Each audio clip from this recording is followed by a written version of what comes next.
रोज रोज तीच ती कामे करून आपल्याला खूप असा कंटाळा येतो. मग तीच कामे थोडी टिप्स अँड ट्रिक वापरून केली तर. नमस्कार, मी प्रीती खंडार रेसिपीजमध्ये तुमचं अगदी मनापासून स्वागत करत आहे.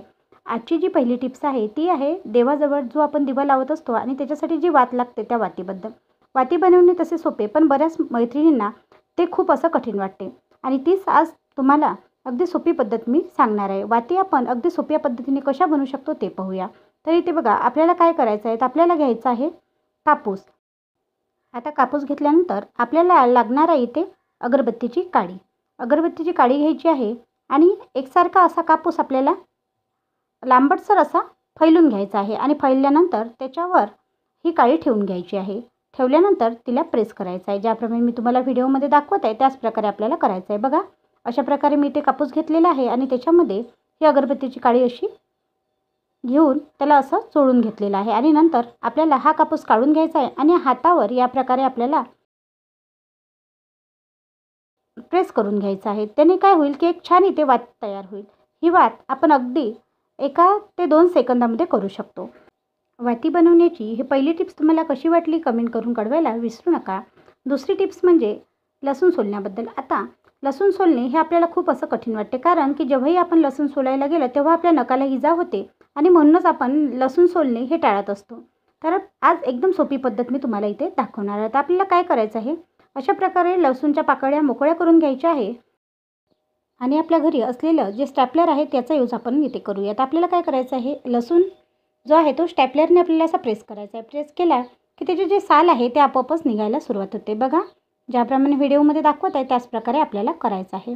अगदी सहज त्याचे साल निघून जातात. आता जिथे पिना आहे तिथून आपल्याला ते करायचं नाही किंवा आपल्याला या स्टॅपलरमध्ये पिना ठेवायच्या नाही. फक्त तशा प्रकारेच आपल्याला याला दाब द्यायचा आहे किंवा इथे आपण चिमट्याचा सुद्धा वापर करू शकतो. तर इथे बघा, अगदी सहज आणि सोप्या पद्धतीने या लसूणचे जे साल आहे ते मोकळे होतात. तर तुम्ही बघू शकता या प्रकारे आपण आज लसूण सोलण्याची एकदम सोपी पद्धत पाहिलेली आहे. तर ही सुद्धा टिप्स तुम्हाला कशी वाटली कमेंट करून कळवायला विसरू नका.